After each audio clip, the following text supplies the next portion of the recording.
말씀 사도행전 13장 사도행전 13장 4절로부터 12절까지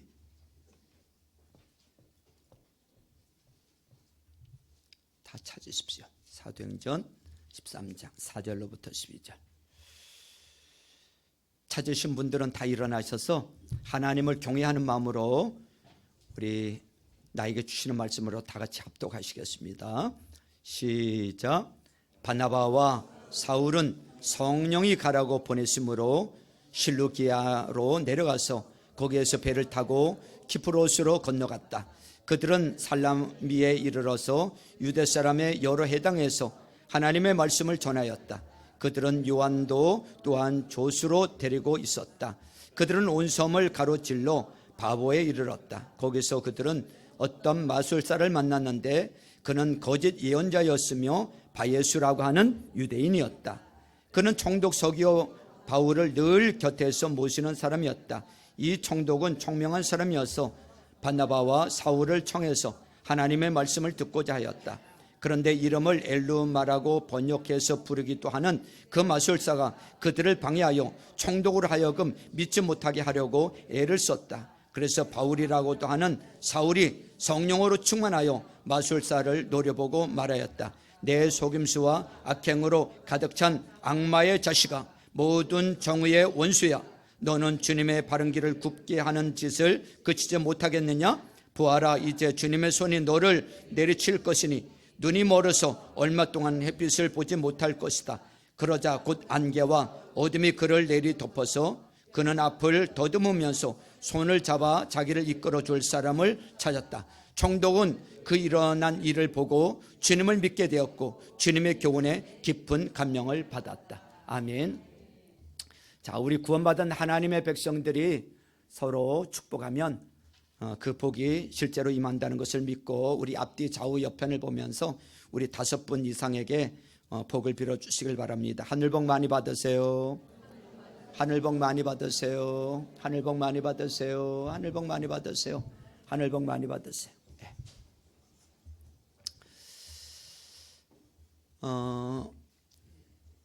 우리가 지난 주일에 사도행전 13장 1절로부터 3절 말씀을 가지고 되고 싶은 교회라는 제목으로 말씀의 은혜를 받았습니다. 바로 모델되는 이 안디옥 교회를 안디옥 교회와 같은 교회가 되고 싶다라는 것이죠. 안디옥 교회가 어떤 교회였는가 하면 큰 가슴을 가진 교회였어. 누구든지 다 품을 수 있는 그런 교회였단 말이죠. 그런가 하면 안디옥 교회는 예배가 살아있는 교회였어요. 무엇으로 알 수가 있는가 하면 예배 가운데 하나님의 음성을 들었다는 것입니다. 그리고 그 음성을 듣고 헌신하는 교회였습니다. 순종하는 교회였다는 것입니다. 그것이 지난주에 살펴보았어요. 오늘 본문에는 그 따로 세운 2명 바나바와 사울이 키플러스, 영어 발음으로 하면은 사이프러스에 가서 선교 여행을 하는 것이 기록이 되어 있는데 이 선교 여행에서 엄청난 상상할 수 없는 결과를 얻게 됩니다. 그것이 누구냐면 총독이 예수를 믿게 되었다는 것입니다. 어떻게 이것이 가능했냐면 이 사람들이 바로 하나님의 음성에 귀를 기울이고 순종했기 때문에 그런 역사가 나타났다는 것입니다. 배경을 좀 살펴보겠습니다. 안디옥 교회에서 사역하고 있던 바나바와 사울은 성령님의 지시를 따라서 그 다음에 선교 여행을 떠나게 됩니다. 성령님께서 키프로스로 가라고 그래서 키프로스로 갔는데 그곳은 바로 바나바의 고향이었습니다. 그래서 그들은 그 섬의 동쪽에 있는 살람미라는 항구 도시에 도착을 해서 평소에 하는 것처럼 안식일이 되면은 유대인의 해당에 가서 유대인을 대상으로 전도 활동을 했습니다. 그 다음에 그들은 섬을 가로질러서 남서쪽에 있는 바보라는 곳으로 왔습니다. 어감이 조금 좀 좋지 않습니다만 파포스입니다. 파포스. 근데 거기서 바예수라는 마술사를 만나게 돼요. 이 마술사의 정체가 뭐냐 하면은 뭐냐 하는 데 대해서는 논란이 많습니다. 어떤 사람은 마술사라고 하는 것을 보니까 키프로스에서 숭배하는 어떤 신이나 아니면 토속신을 섬기는 무당이나 지금으로 치면 점쟁이 같은 사람이 아니냐, 이렇게 얘기하는 사람들이 대부분입니다만, 이 사람이 그런 사람인 것은 분명한데 저는 거기에 뭐가 하나 더해줘야 된다고 생각을 합니다. 어떤 능력이 나오는 사람인데 이 능력이 예수의 이름으로 나오는 것이 아닌가 하는 것입니다. 왜 그런 생각을 하는가 하면 6절에 보면 이 사람을 묘사하기를 거짓 예언자라고 묘사를 하고 있어요. 거짓 예언자. 여러분, 예언자가 뭡니까? 하나님의 말씀을 받아서 전하는 사람을 가지고 예언자라고 하는 거예요. 그런데 거짓 예언자는 하나님에게 말씀을 받았다고 하면서 사실은 하나님이 아니고 자기 생각을 얘기하든지 아니면 하나님이 아닌 잡신, 양령으로부터 말을 받아서 전하는 사람이 거짓 예언자인 것입니다. 그래서 이 사람은 예수님께서 마태복음 7장에서 말씀하신 바로 그런 거짓 예언자가 아닌가 생각을 합니다. 마태복음 7장 15절 이하에 보면 거짓 예언자를 조심하라 그러면서 이렇게 주님께서 말씀하고 계세요. 7장 22절부터 보면 그날에 많은 사람이 나에게 말하기를 주님, 주님, 우리가 주님의 이름으로 예언을 하고 주님의 이름으로 귀신을 쫓아내고 또 주님의 이름으로 많은 기적을 행하지 않았습니까? 할 것이다. 그때 내가 그들에게 분명히 말할 것이다. 나는 도무지 너희를 알지 못한다. 불법을 행하는 자들아, 내게서 물러가라. 사람들이 와서 제가 예수의 이름으로 예언을 했습니다. 예수의 이름으로 병든 자들을 고쳤습니다. 예수의 이름으로 귀신을 쫓아냈습니다. 하는데 예수님께서는 나는 너를 도무지 알지 못하겠다는 거예요. 이 사람은 예수의 이름으로 능력이 나올지 모르지만은 그 능력의 근원이 예수가 아니라 악령 내지는 잡신이었던 것입니다. 바로 바예수라는 사람이 그런 사람이 아닌가 싶습니다. 어디서 예수에 대해서 전해 들었는데 잘못 전해 들어서 이상한 예수를 전하면서 또 동시에 능력이 나오는 마술사가 아닌가 생각이 됩니다.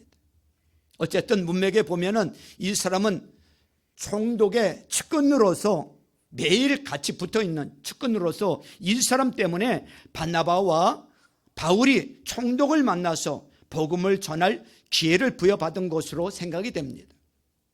그런데 바울하고 바나바하고 총독에게 이야기를 하는데 이 바예수라는 마술가가 가만히 들으니까 자기가 믿고 자기가 얘기한 것하고 틀리니까 그 다음부터 자꾸만 끼어들면서 아니다 뭐 좋다 하고 자꾸만 방해를 놓기 시작을 하는 거예요. 방해를 놓기 시작해. 여러분, 복음을 전하면서 어떤 사람에게 복음을 전하는데 옆에 있던 사람들이 자꾸 끼어들면서 방해하는 적 본 적 있어요, 없어요? 그런 사람들이 있단 말이죠. 방해를 하는 거예요. 8절에 보세요. 8절. 그런데 이름을 엘루마라고 번역해서 부르기도 하는 그 마술사가 그들을 뭐예요? 방해하여 총독으로 하여금 믿지 못하게 하려고 애를 썼다 그랬습니다. 그때 바울의 반응이 나와요. 9절 보세요. 9절에 보니까 그래서 바울이라고도 하는 사울이 성령으로 충만하여 마술사를 노려보고 말하였다. 너 속임수와 악행으로 가득 찬 악마의 자식아, 모든 정의의 원수야. 너는 주님의 바른 길을 굳게 하는 짓을 그치지 못하겠느냐. 여기서도 주님의 길을 막는다고 이야기하지 않고 주님의 길을 굽게 한다고 말을 하고 있어요. 주님의 길을 굽게 한다. 이단이라는 것입니다. 이단이요. 잘못된 예수를 지금 알고 있는 거예요. 믿고 있는 거예요. 11절에 보세요. 보아라, 이제 주님의 손이 너를 내리칠 것이니 눈이 멀어서 얼마 동안 햇빛을 보지 못할 것이다. 그러자 무슨 일이 생겼냐면 그 다음에 보세요. 그러자 곧 안개와 어둠이 그를 내리덮어서 그는 앞을 더듬으면서 손을 잡아 자기를 이끌어 줄 사람을 찾았다 그랬습니다. 그 결과로 생긴 것이 12절입니다. 12절을 같이 읽지요. 12절 시작. 총독은 그 일어난 일을 보고 주님을 믿게 되었고 주님의 교훈에 깊은 감명을 받았다 그랬어요. 할렐루야. 총독은 그 일어난 일을 보고 그 주님을 믿게 되었고, 복음을 들어서가 아니라 일어난 일을 보고 주님을 믿게 되었다는 것입니다. 이것을 가지고 능력전도라고 하는 거예요. 능력전도. 능력을 보고 믿게 되었다는 거예요. 하나님의 놀라운 능력을 체험하든지 목격함으로 인해서 예수를 믿도록 만드는 것이 능력전도인데, 이것이 좋은 예인 거예요.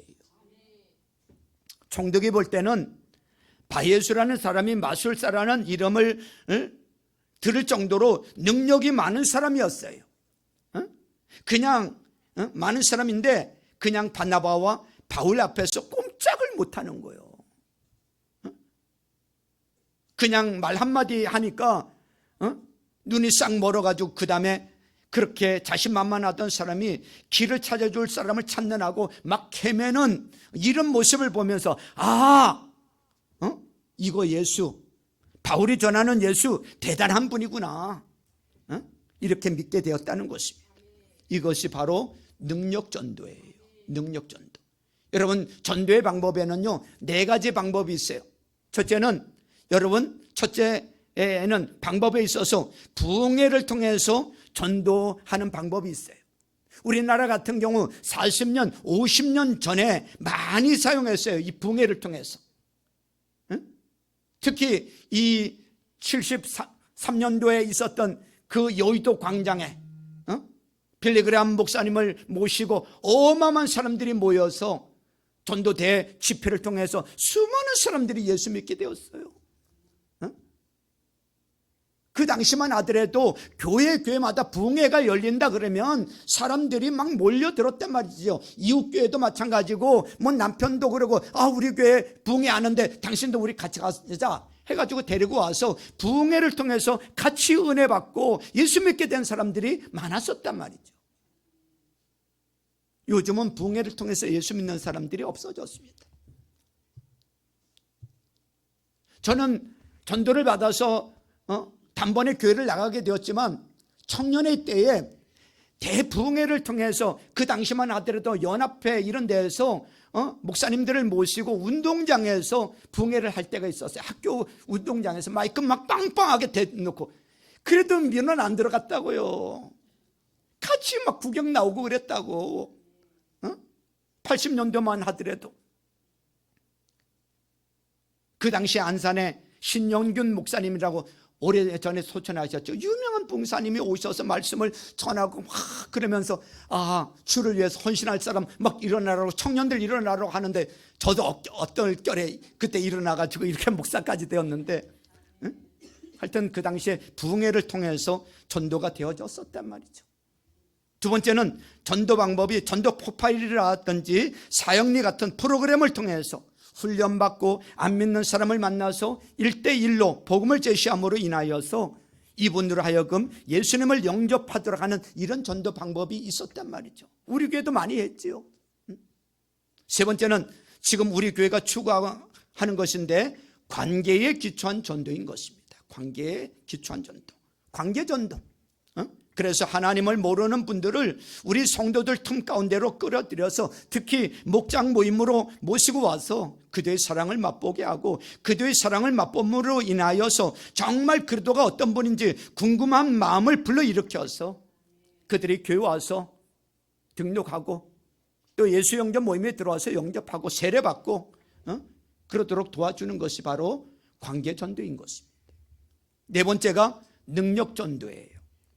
오늘 본문에서 나오는 것처럼 하나님의 능력을 과시해서 기사와 이적을 통해서 하나님의 능력을 체험하거나 목격하게 함으로 해서 예수를 믿도록 하는 것이 능력전도예요. 한때 급성장하는 교회는 다들 이 능력전도에 의존을 했어요. 특히 남미라든지 아프리카 또 동남아에서는 아주 크리스천들이 순교도 많이 하고 동시에 아주 급성장을 했던 적이 있는데, 지금도 마찬가지예요. 이곳에는 보통 이런 능력전도가 이루어지는 거예요. 왜요? 병든 자들이 많고 귀신 들린 자들이 많으니까.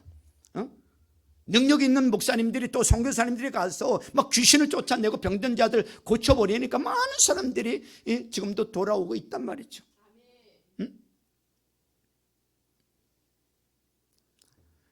근데 어떤 전도 방법이 가장 좋으냐 하는 것은 아마 그 교회 특성과 그 지역의 특성에 달려 있다고 봅니다. 저는 우리 교회가 부흥회식으로도 해본 적이 있었고 또 사역리나 브릿지 같은 곳으로도 해보았어요. 지금은 그것보다 관계에 기초한 이런 전도가 가장 좋지 않겠냐 이렇게 생각을 하고 그래서 이것을 추구하고 있습니다. 우리 가정교회를 하는 이유 중에 하나도 관계에 기초한 전도를 하는데 가장 효과적이라고 생각됐기 때문에 그렇습니다. 그런데 저는 요즘 우리 교회에서도 이 능력 전도를 전에 했었는데 지금도 물론 나타나고 있지만 이것을 더 살려야 되겠다는 생각을 합니다. 그 이유는 뭐냐면은 참 세상 말로 안 깨지는 분들이 많아. 안 깨지는 분들이.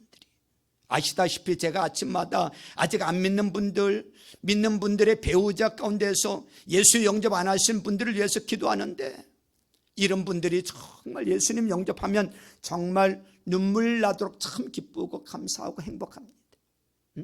어떤 분은 제가 10년 이상을 넘게 기도했는데도 또 설교를 통해서도 안 깨지고 생명의 삶도 안 들으시고 그러다 이분들 만약 지금이라도 돌아가시면 어떻게 하나?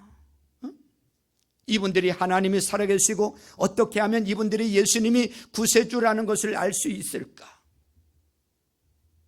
이분들이 정말 기사와 이적을 체험하고 하나님의 능력을 체험하든지 목격하면 혹시나 깨지지 않을까 하는 이런 안타까움이 있어서 참 우리 교회 정말 기사와 이적이 일어나는 능력 전도가 돼야 되겠다는 것을 생각하면서 제가 요새는 이를 위해서 기도를 많이 합니다. 우리 여기 앞에 계시는 우리 노영진 우리 안수 집사님 목자님, 저분이 교회에 오셔서 초창기 때 아직 믿음이 없을 때 겨우 주일날 올까 말까. 그날도 이제 부인의 등에 떠밀려서 남자 이 모임에 오셨었는데, 그리고 그때 남자들이 모임을 갖고 탁구를 쳤어요. 그 남자들이 탁구 치는 재미도 있으니까 이렇게 모여서 같이 모임을 가졌었는데, 그날 귀신 들린 한 형제가 교회를 방문을 하셨어. 모임을 딱 갖고 났는데 그 형제가 들어오는 거야. 목사님 기도해 주세요. 그 자리에서 기도해 주는데 이게 뭐 완전히 뒤잡아져서 막 거품을 흘리면서 막 난리를 피우는 거죠.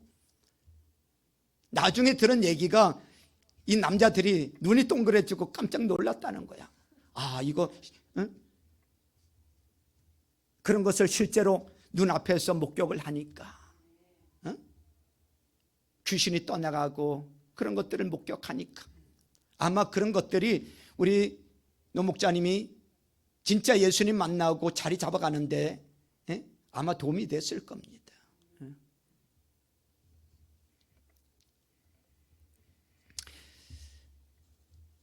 그래서 여러분들도 우리 교회에서 기사와 이적이 일어나서 좀 깨지지 않는 강팍한 마음들이 깨지고 그래서 구원받는 역사가 일어나도록 위해서 여러분들 기도해 주시기를 주님의 이름으로 축원합니다.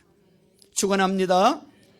이런 기사와 이적 이야기를 하면은 보통들은 그것이 목사님으로부터 시작할 거를 기대하십니다. 목사님으로부터 기대하면 목사님으로부터 시작되면 좋지요. 그래서 어떤 분들은 우리 목사님이 손을 얹고 기도할 때마다 아픈 자들이 벌떡벌떡 일어나게 해달라고 기도하는데 계속 그렇게 기도해 주세요. 암 걸린 사람들에게 손을 얹으면 암이 싹 낫고. 필요해 안 필요해요? 필요하죠. 영구원을 위해서라면. 그러나 반드시 목사가 모든 은사를 다 가져야 되는 법은 없어요. 사실은 목사가 모든 은사를 다 갖고 있으면은 잘못하면요 사이비 교주가 될 수도 있습니다. 농담이 아니라 정말이에요. 교회는 기도의 몸이요. 교회는 기도의 몸이고 우리는 그의 다 지체들이란 말이죠. 아멘이죠. 목사 혼자서 예수님 눈 노릇도 하고 발 노릇도 하고 손 노릇도 하고 귀 노릇도 하고 목사 혼자 다 하면은 그게 건강한 교회입니까? 아니죠.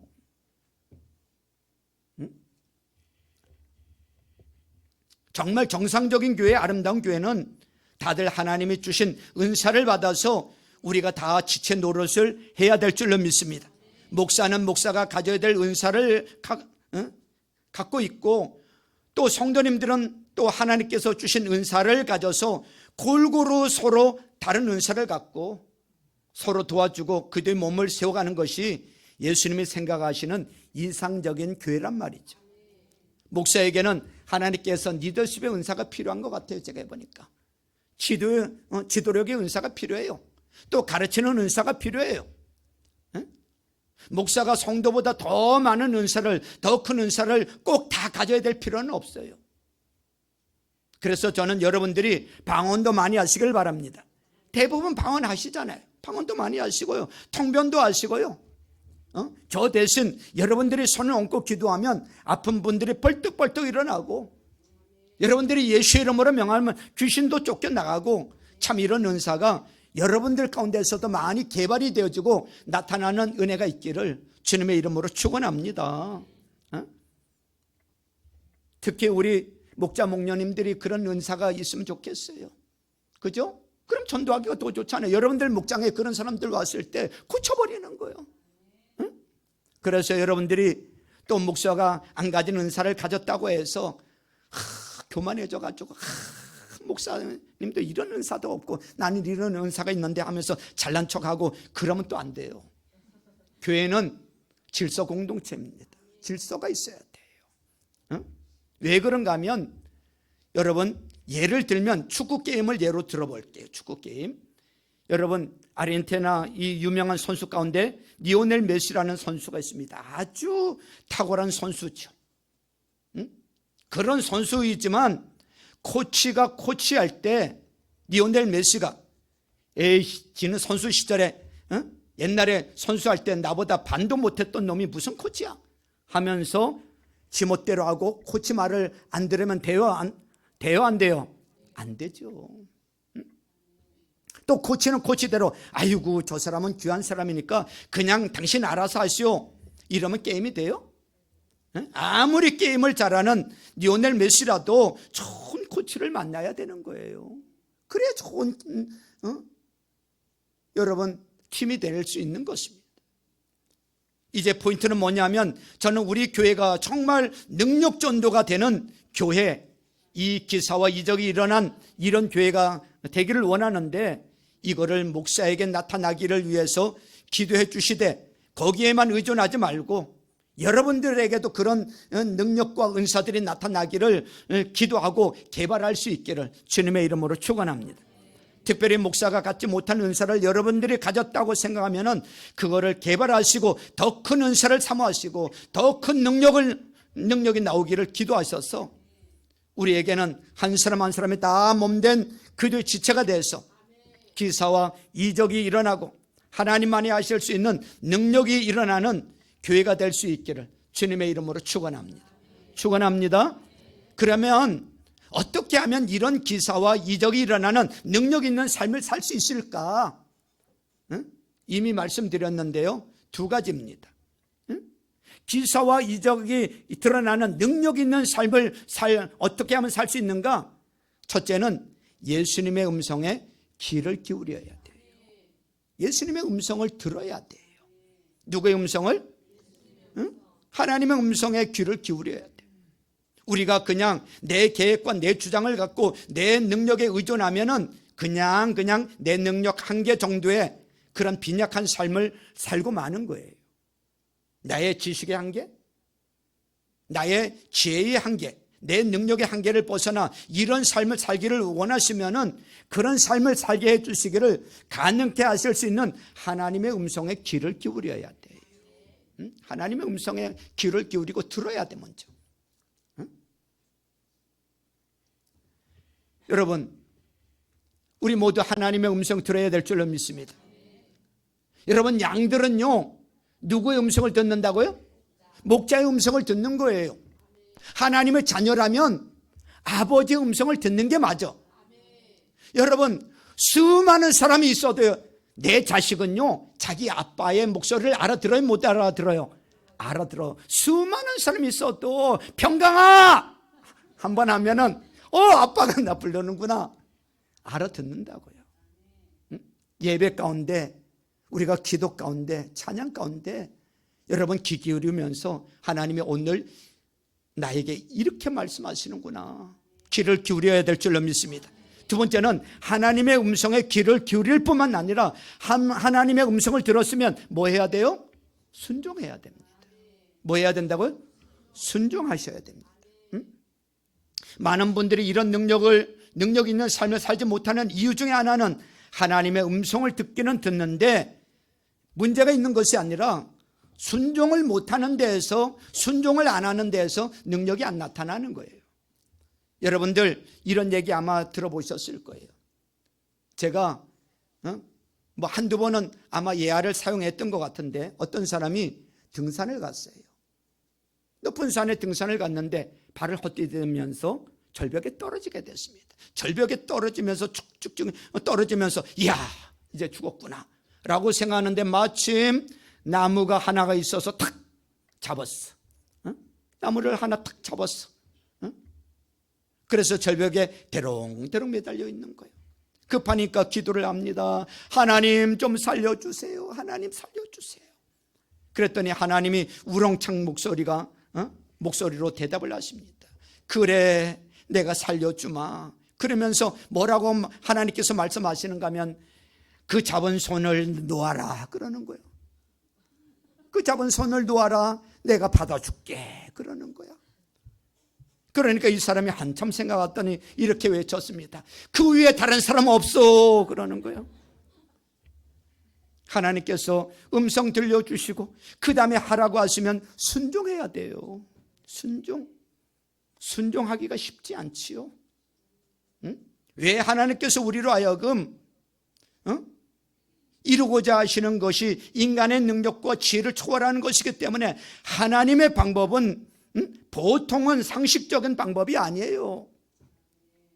주님이 말씀하시는데 보통 인간적인 상식적인 방법을 말씀하시는 게 아니에요. 우리가 다 될 만한 거 이런 방법을 제시하면은 하나님이 뭐가 필요합니까? 그냥 내가 해버리면 되죠. 근데 상식적이지 않은 것을 말씀하셔.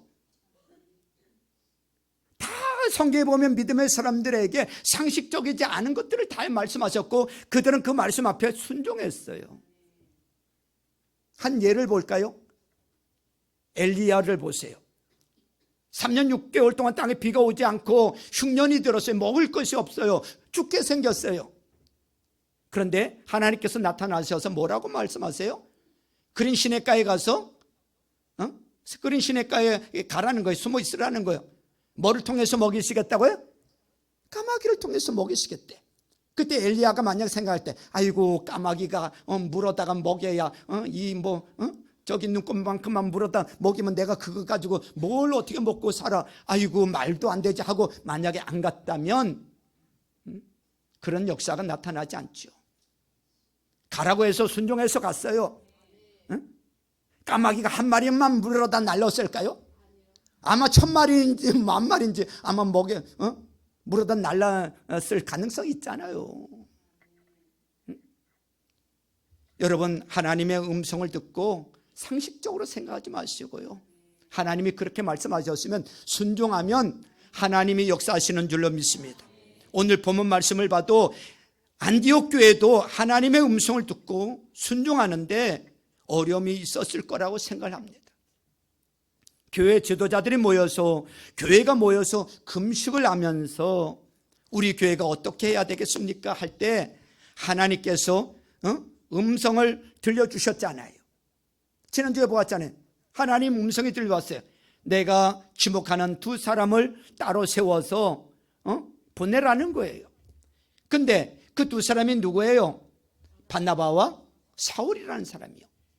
그 안디옥 교회에 5명의 지도자가 있는데 5명의 지도자 가운데 핵심적인 두 사람을 세워서 선교사로 보내라는 거예요.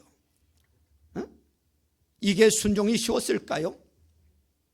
이 두 사람이 빠지고 나면은 우리 교회는 어떻게 되는 거야? 이런 염려가 있지 않았을까요? 저는 안디옥 교회의 이런 염려 내지 두려움을 이해할 것 같아요. 그동안 목회를 하면서 평신도 리더들 가운데 셀 리더를 하던 리더들 가운데 목사님 다른 지역에 더 좋은 직장이 있어서 그 지역으로 이직을 해야 되겠는데 좀 기도를 부탁합니다. 기도해 달라는 거예요.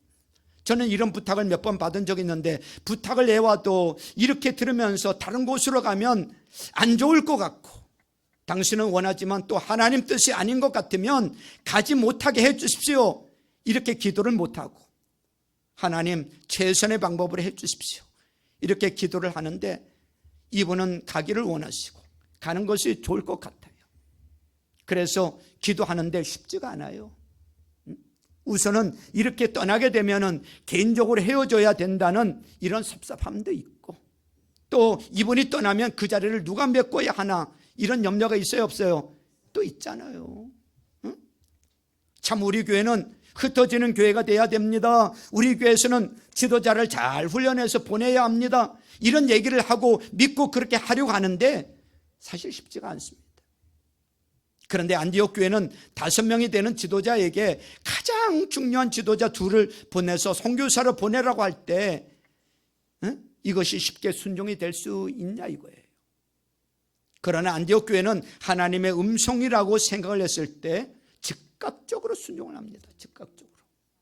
그랬기 때문에 해외 선교사를 역사상 최초로 파견할 수 있는 파송하는 그런 교회가 될 수 있었던 것입니다.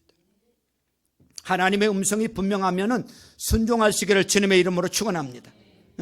바나바와 바울이 이런 능력 전도를 할 수 있었던 것도 하나님의 음성을 듣고 순종했기 때문에 총독이라는 사람을 구원할 수 있었던 거예요.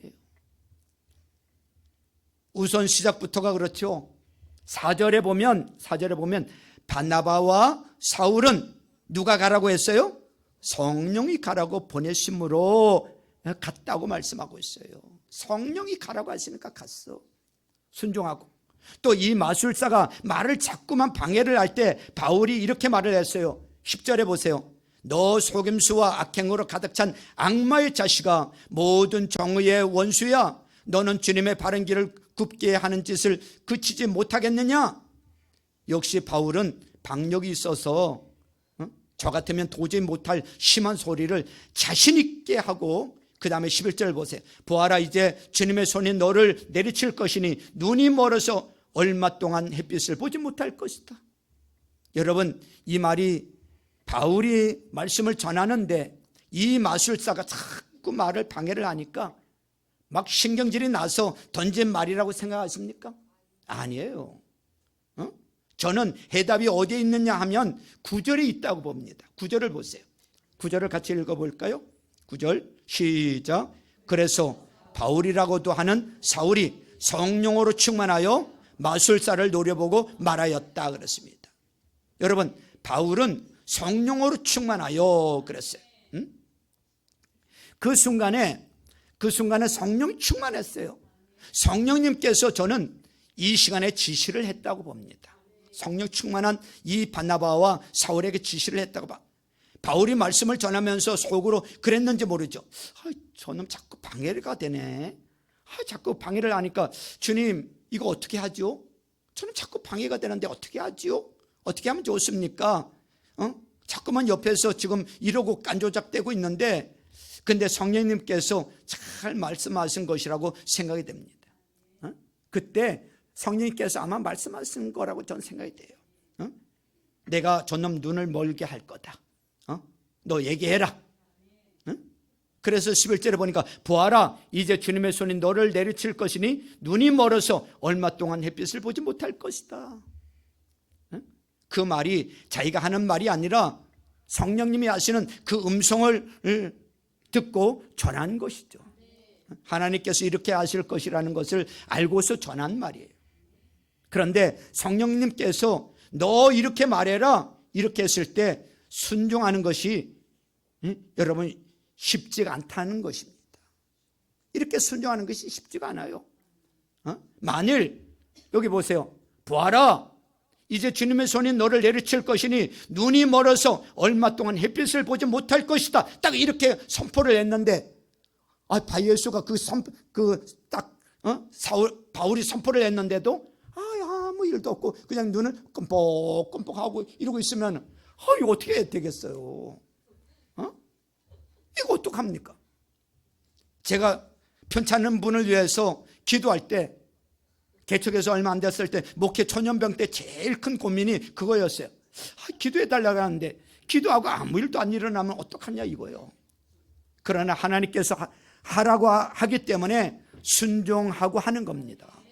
저는 연약해요, 부족해요. 우리는 연약하고 부족하지만 그럼에도 순종하면 그때마다 어떤 성령님의 체험이 있고 역사가 있는 것을 보면서 역시 순종해야 하나님의 능력을 체험하게 된다는 것을 경험하게 되는 줄로 믿습니다.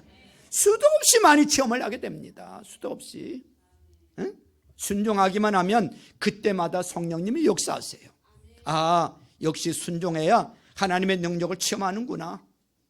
그래서 하나님이 원하시는 그 능력 있는 삶을 살기를 원하시면 하나님의 음성을 들었을 때 순종하시기를 주님의 이름으로 축원합니다. 하나님의 음성을 들었으면 순종해야 돼. 하나님만이 하실 수 있는 초자연적인 역사를 이루기 원하시기 때문에 그 음성이 여러분들이 상식에 어긋날지도 모르고 정말 이대로 될 것인가 가능성이 희박해 보일지도 몰라요. 저 사람이 뭐라고 생각할까? 또라이라고 생각할까? 그럴지도 몰라. 그러나 하나님의 음성이라고 생각하시면 순종하시기를 바랍니다. 그냥 머릿속에 떠오르는 생각 다 하나님 생각이라고 음성이라고 그러라는 얘기가 아니야. 중요한 얘기면은 하나님이 주시는 생각, 성경을 통해서 확인해 보고 또 성도들의 입술을 통해서 주님께서 음성을 들려주시니까 그분들이 음성에 귀를 기울이고 조언을 청하지만은 그러나 이것이 하나님의 음성이라고 분명해지면 순종해 버리면 되는 거예요. 순종해 버리면.